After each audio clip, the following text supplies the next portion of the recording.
What's good, guys? Today we're going to be talking about a lens that I think every photographer and filmmaker needs in their camera bag. It's a lens that is versatile, great value for money, and most importantly, has incredible image quality. And that lens is, of course, the 24-70. If I had to choose one ultimate all-round lens, it would be this one, and here's why.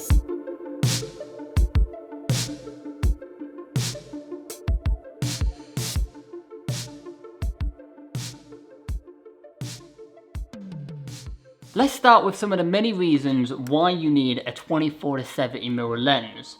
First is the focal length. The focal length of this lens can be described with one word: versatile. Out of all the lenses you could possibly buy on the market right now, this takes the crown when it comes to versatility. A really good way of describing the focal length of a 24-70mm lens is the range of the focal length is enough. 24 is wide enough and 70 is telephoto enough. Anything beyond those 2 points is tapping into more specific lenses. Anything wider than a 24 is an ultra wide. Anything longer than a 70 is a telephoto. And with that focal range, there is a lot that you can do with it. 24 is great for landscapes, cityscapes, architecture, and even star trails. 35 and 50mm are very popular choices when it comes to street photography, wedding photography, portrait photography, car photography. 70mm is superb for getting those detail shots and getting great compression between your subject and the background, especially when comboed with an f2.8 aperture. And not to mention, f2.8 is pretty good in lower light conditions. And we haven't even tapped into the video side of things as well. This lens is a terrific choice. A lot of the things I just mentioned with photography translate with the video side of things as well. So weddings, car videography, the list goes on and on. So you could do vlogging with this, you can do interviews with this. I have this set up with handheld rigs, I have it set up in my gimbal. Anytime I'm shooting client stuff, this lens is always in my camera bag, and more often than not, it's on the front of my camera. And if you are an APS-C shooter, then this lens is still a fantastic choice. With it being an APS-C sensor, you do have to times it by 1.5, so you get the equivalent of roughly 35 to 105 mil. I think that's right. Quick maths. Alright, so that's a little bit about what this lens can do. But which 24-70mm lens should you get? Well, let's have a look at the different options when it comes to a 24-70 or similar focal length, and that being the Sony E-mount. There is a lot of options. First and foremost is from Sony, where they actually technically have two available. They have the Mark 1 version and the Mark 2 version of the 24-70 f2.8. Now, interestingly, if you have a look on Sony's website right now, the 24-70 Mark 1 is £1 more expensive than the Mark 2 version.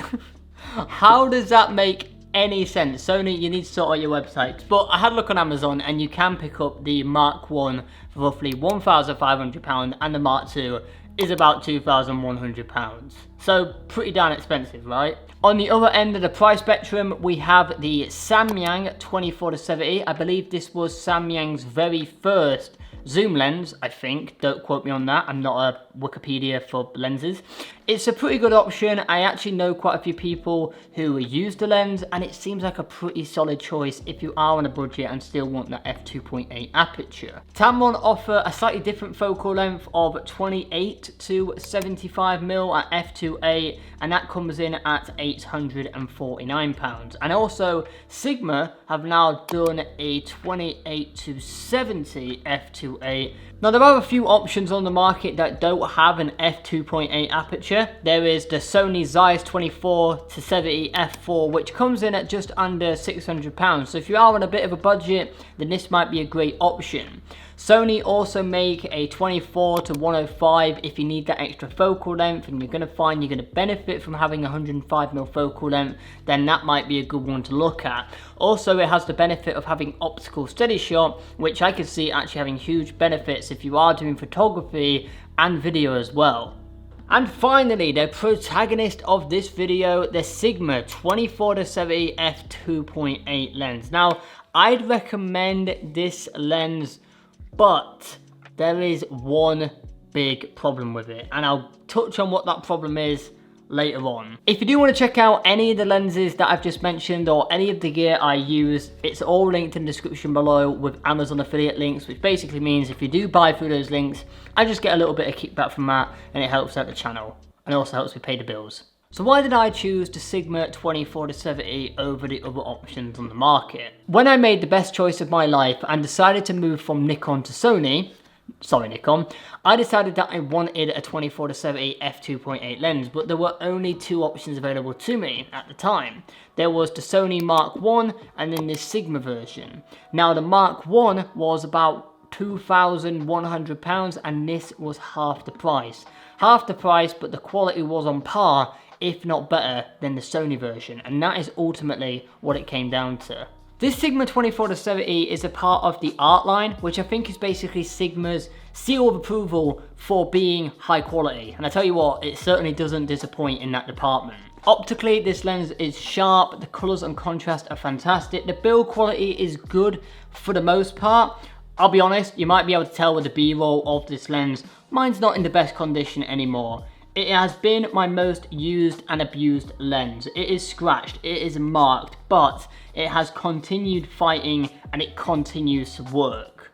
So a quick true story about some of the abuse that this lens has endured and survived. Basically, I was shooting a wedding, I'll try and keep it really short. I was shooting a wedding, had this lens on a shelf. A kid climbed a chair, grabbed the lens, and they scratched the front element. They put a big scratch on it. To be fair, there was already quite a few scratches on it. Don't know how they put the scratch on it, honestly, but they put a scratch on the front element, and then they threw the lens to the ground, which was how I was alerted that they had the lens. So it did endure quite a big whack to the floor, and I was in inner turmoil. I was just like, you might have just broken my lens. And I couldn't actually switch again to the 24-70 because I didn't know if the zoom was damaged, if the focus would be affected or anything like that. And I did learn a valuable lesson: to keep equipment far away from kids, because they will try and destroy it because they are little. Anyway, moving on. Now, before this lens gained some pretty mighty battle scars, there's always been one overriding issue with it, and that is dust particles. Somehow dust particles get into the middle of the lens itself and get into this glass element, and the only way to get rid of them is by disassembling the lens and cleaning out the glass.